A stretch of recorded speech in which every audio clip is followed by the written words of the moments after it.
Good morning, students. Welcome back to the new session of learning with me, Neha ma'am. In BST, we are doing now in BST principle of fuels or the principle developed by fuel. In the last video, we had discussed the 7 principle. As you know, the fuel has given 14 principle, and today we'll discuss rest 7 principle. Okay. तो 8th principle is centralisation and decentralisation. अभी हम देखेंगे कि Fayol ने ये principal क्यों दिया था. इसका मतलब होता क्या है कि एक ऑर्गेनाइजेशन में सेंट्रलाइजेशन एंड डिसेंट्रलाइजेशन का प्रिंसिपल क्यों लागू होना चाहिए, उसके क्या बेनिफिट्स हैं. तो सबसे पहले इसका मीनिंग समझ लेते हैं. Centralisation refers to concentration of authority in few hands. ठीक है. सेंट्रलाइजेशन मतलब होता है कि जो टॉप लेवल है वो क्या करती है, सारे अधिकार या तो अथॉरिटी बोल सकते हो अपने हाथ में रखती है. अब कैसे अधिकार रखेगी, डिसीजंस लेने के. ठीक है. पावर टू डिसाइड एनीथिंग और पावर टू लीड, ये सारे कंसंट्रेशन, इसको क्या बोलते हैं, सेंट्रलाइजेशन. मतलब सारे डिसीजंस क्या होगा, एक कंपनी में कोई एक पर्सन ही लेगा.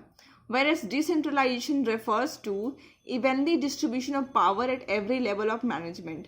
डिसेंट्रलाइजेशन का मतलब क्या होता है कि पावर जो है मैनेजमेंट के हर एक लेवल में बटा हुआ है और टाइम आने पे या तो सिचुएशन आने पे कोई भी क्या कर सकता है, डिसीजंस ले सकता है. ओके. कोई भी लेवल ले सकता है डिसीजन. ठीक है. अभी आप देख रहे हैं मैंने यहाँ पे लिखा है स्मॉल ऑर्गेनाइजेशन और यहाँ पे लिखा है large organisation. It means centralisation is suited for small organisation. अगर छोटा ऑर्गेनाइजेशन है, कम एम्प्लॉयज़ हैं, तो क्या कर सकता है, कोई एक पर्सन क्या कर सकता है, सेंट्रलाइजेशन को या फिर पावर को कंट्रोल करके सारे को एक ही डायरेक्शन में हेड कर सकता है. But decentralisation is suited for large organisation जहाँ पे बहुत सारे लोग काम कर रहे हैं, लाइक 500-600 लोग काम कर रहे हैं, जहाँ पे सिर्फ एक पर्सन पे अगर छोड़ दिया जाए तो वो वेस्टेज ऑफ टाइम होगा. ओके. तो इन दिस केस क्या होता है, डिसेंट्रलाइजेशन उस वो ऑर्गेनाइजेशन में अगर ऑर्गेनाइजेशन लार्ज है तो क्या कर सकता है, डिसेंट्रलाइजेशन का प्रिंसिपल को फॉलो कर सकता है. बट फ्योल ने कहा है कि किसी भी ऑर्गेनाइजेशन को ना सेंट्रलाइजेशन या फिर कंप्लीट सेंट्रलाइजेशन और फिर कंप्लीट डिसेंट्रलाइजेशन पे फोकस नहीं करना चाहिए, बल्कि दोनों का कॉम्बिनेशन होना चाहिए. दैट इज वाई हमने प्लस लिखा है यहाँ पे. क्या कहा है फ्योल ने कि एक कोई भी ऑर्गेनाइजेशन को स्मूथली रन करने के लिए या फिर सक्सेस होने के लिए क्या होना चाहिए, सेंट्रलाइजेशन एंड डिसेंट्रलाइजेशन का कॉम्बिनेशन लेना चाहिए. तभी वो क्या होगा, प्रिंसिपल जाकर के वो ऑर्गेनाइजेशन जाकर के सक्सेसफुल होगा. Let's move towards the 9th principle. 9th principle is principle of scalar chain. It means line of authority और chain of superior from highest to lowest rank and it must be followed strictly. Taylor ने कहा है कि जो line of order होना चाहिए या authority होना चाहिए वो ऐसे होना चाहिए. ओके. ये सुपीरियर है और यहाँ पे सारे सबऑर्डिनेट्स है और ये क्या करेगा, इनको ऑर्डर देगा इन दिस वे. ओके. और ये स्ट्रिक्टली फॉलो होना चाहिए. क्यों फॉलो होना चाहिए, ताकि जो मिसकम्युनिकेशन होता है या फिर कम्युनिकेशन गैप जो होता है वो नहीं हो और सारे को इन्फॉर्मेशन इक्वली मिले. ओके. सपोज अगर ई को बात करनी हो ओ से, ओके, तो ई कैसे बात करेगा, पहले ई डी को कम्युनिकेट करेगा, देन सी को करेगा, देन ए को करे, बी को करेगा, देन ए को होगा, then L, then M, then N, then O.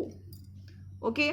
But in some cases of emergency, अगर कोई इमरजेंसी है या फिर क्विक डिसीजन लेना है तो ई डायरेक्टली ओ को कॉन्टैक्ट कर सकता है and this is called gang Planck.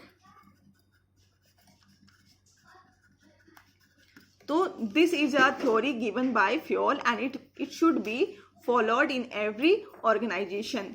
Let's move towards the next principle. Our next principle is principle of order. Principle of order does not mean that giving order to the employee. It means orderly arrangement of man and material, that is a fixed place for everything and everyone in organization.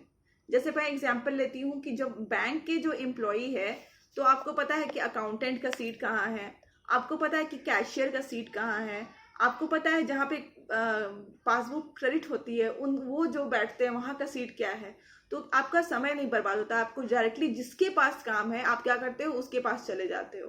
तो इसी को बोलते हैं principle of order. Principle of order का मतलब ये नहीं होता है कि सुपीरियर सबऑर्डिनेट को ऑर्डर दे रहा है, इसका मतलब होता है कि orderly arrangement of man and material. मतलब जो भी मटेरियल यूज होता है कंपनी में, मटेरियल मीन्स विपन्स या फिर कोई भी सामान जो फिर प्रोडक्शन में यूज होता है, लाइक व्हीकल ही ले लो जो रॉ मटेरियल लाने में यूज होता है, उसका एक फिक्स प्लेस होना चाहिए। और जो भी सपोज मैनेजर है तो मैनेजर का फिक्स प्लेस होना चाहिए, क्लर्क है तो क्लर्क का फिक्स प्लेस होना चाहिए। मतलब each and every employee should have the fix place and all the resources or materials which are used in the factor of production should also have the fixed place। सबका एक organisation में सबका एक fix place होना चाहिए, ताकि जो wastage हो रहा है उसको उनको ढूंढने में, ठीक है, मान लो सपोज मिस्टर एम से हमें बात करनी है, मिस्टर एम की कोई भी फिक्स प्लेस नहीं है और पूरी की पूरी बिल्डिंग 5 फ्लोर में बटी हुई, तो मिस्टर एम कोई भी 5 फ्लोर में कहीं भी हो सकते हैं, हमें पूरा का पूरा 5 फ्लोर ढूंढना पड़ेगा उनको। और अगर हमें पता है कि वो 2nd फ्लोर के 3rd कैबिन में बैठे हुए हैं तो हमारा जरा भी समय नहीं बर्बाद हुआ, हम चले जाएंगे 2nd फ्लोर के 3rd कैबिन में और वो हमसे मिल सकते हैं। तो वही प्रिंसिपल ऑफ ऑर्डर का मतलब यही है कि ऑर्डर मैन एंड मटेरियल का एक फिक्स प्लेस होना चाहिए ताकि उनको ढूंढने में कोई भी समय का बर्बादी ना हो। Our 11th principle is principle of equity. Equity refers to kind, fair and just treatment to the every employees. Equity का मतलब ये नहीं होता है कि कुछ देना, मतलब होता है कि सबको क्या करना, इक्वल ट्रीटमेंट देना, सारे एम्प्लॉय को क्या करना, काइंड, फेयर और just treatment to every employee. इससे क्या फायदा होगा, जो एम्प्लॉय है अपना मैक्सिमम एफर्ट लगाएंगे, ठीक है। इसका मतलब ये भी होता है कि कोई भी एम्प्लॉय को डिस्क्रिमिनेट नहीं करना है एनी बेसिस, सपोज रिलीजन के बेसिस पे किसी को डिस्क्रिमिनेट नहीं करना है, लैंग्वेज के बेसिस में नहीं करना है, कास्ट के बेसिस में नहीं करना है, बिलीव के बेसिस पे नहीं करना है, नेशनैलिटी के बेसिस पे नहीं करना। सारे एम्प्लॉय को एक नज़र से देखना है और सबको क्या करना है ताकि वो अपना 100% दे पाए, उनका बिलोंगिंगनेस जो होता है, लगाव होता है ऑर्गेनाइजेशन के साथ, वो जुड़ जाए। और अगर वो जुड़ गई तब वो क्या करेंगे, अपना 100% देंगे और कंपनी का टर्नओवर वैसे ही बढ़ जाएगा। तो principle of equity should be followed by each and every organisation so that they can gain the maximum satisfaction of the employee. Our 12th principle is stability of tenure of personnel. It refers to no frequent termination and transfer. Okay? इसका मतलब ये होता है कि आप एक employ को job security दीजिए, ठीक है, ताकि वो अपने आप को उनका फ्रीक्वेंट ट्रांसफर मत करिए या तो फिर उनको फ्रीक्वेंटली निकालिए मत। अगर उनको आप बोलोगे कि आपको सिर्फ हमने 5 months के लिए रखा हुआ है, उसके बाद आप हमारा ऑर्गेनाइजेशन छोड़ दीजिएगा, तो वो क्या करेंगे, वो अपना 100% ऑर्गेनाइजेशन को नहीं देंगे। उनके दिमाग में एक जॉब इनसिक्योरिटी का जो फंडा है वो हमेशा घूमता रहेगा, उनका दिमाग में घूमता रहेगा कि मेरा जॉब जो है क्या है, इनसिक्योर है और मुझे कभी भी निकाला जा सकता है।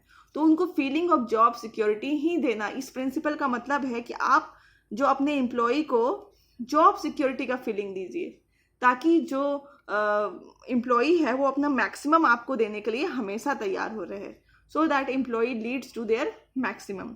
ओके, ताकि आप अगर कोई भी इनसिक्योर एम्प्लॉय रहेगा तो वो सोचेगा कि मैं क्यों इतना मेहनत करूँ इस ऑर्गेनाइजेशन के लिए, 2-3 महीने बस मैं टाइम पास कर लेता, उसके बाद तो ये मुझे निकाल ही देंगे। ओके, तो इस प्रिंसिपल का कहना है कि हर एक जितने भी लोग हैं उनको क्या देना है, आपको जॉब सिक्योरिटी देना है ताकि वो सिक्योर, उनका अगर फ्यूचर रहेगा तो वो और मन लगा के काम करेंगे और इससे क्या होगा, जॉब सेटिस्फेक्शन होगा, वो ऑर्गेनाइजेशन से जुड़े रहेंगे और अपना 100% देने के लिए हमेशा तैयार रहेंगे। Moving towards the next principle of initiative. Initiative refers to taking the first step with self motivation. Initiative का मतलब होता है कि जो मैनेजर हैं उनको फर्स्ट स्टेप लेना चाहिए ताकि वो मोटिवेट कर सके। ओके, जैसे फॉर एग्जाम्पल कोई भी अगर लेबर है या फिर कोई मिडिल लेवल का जो कोई वर्कर है, अगर वो अपने सजेशंस के साथ आता है टॉप लेवल के मैनेजर्स को, या फिर लोअर लेवल का जो कोई भी लेबर है वो मिडिल लेवल के पास आता है अपने सजेशंस और आइडियाज़ लेकर के, तो हमेशा उसके जो व्यूज़ को, सजेशंस को या एडवाइस को वेलकम करना चाहिए, उनकी भी सुन लेनी चाहिए, इनिशिएटिव लेना चाहिए। इसी को क्या बोलते हैं, इनिशिएटिव लेना। ओके, इससे क्या होता है, उनको भी लगेगा कि हाँ I am a part of the organisation, और वो क्या करेंगे, अपना 100% देने की कोशिश करेंगे। इससे क्या होगा, मैन पावर रिसोर्सेज जो है उस ऑर्गेनाइजेशन की बहुत ही अच्छी हो जाएगी, वो सेल्फ मोटिवेट हो जाएंगे काम करने के लिए। लास्ट प्रिंसिपल है स्पिरिट डी कॉर्प्स। ठीक है, management must welcome and promote team spirit and unity and harmony. Management को क्या करना चाहिए, टीम स्पिरिट को इनकरेज करना चाहिए, आपस में जितने भी सबऑर्डिनेट्स है उनमें यूनिटी और हार्मोनी का जो फंडा है उनको क्रिएट करना चाहिए। कोऑर्डिनेशन एंड कोऑपरेशन, ये 2 फॉर्मूलाज हैं, उनको मैनेजर को इम्प्लीमेंट करना चाहिए। और कोऑर्डिनेशन एंड कोऑपरेशन रहेगा तो बड़े से बड़ा जो टर्नओवर या तो फिर सेट गोल है उसको मैनेजमेंट ईजिली पार कर पाएगा। और इसको करने के लिए मैनेजर को क्या करना चाहिए, इतने अच्छे से मोटिवेट करना चाहिए ताकि वो आई को रिप्लेस कर सके वी से, ताकि सारे जो एम्प्लॉई है वो आई अपने बारे में नहीं सोचे, पूरे टीम के बारे में सोचे। ओके, तो स्पिरिट डी कॉर्प्स का यही कहना है कि मैनेजर को इस तरह से मोटिवेट करना चाहिए एम्प्लॉयज को या अपने सबऑर्डिनेट्स को, ताकि वो आई को रिप्लेस कर सके वी के साथ, और कोऑर्डिनेशन एंड कोऑपरेशन को इनकॉर्पोरेट कर पाए। Okay, so with this video we are ending this topic, and in the today's video we will see about our next principle given by Taylor. Okay, till then keep learning and do your best.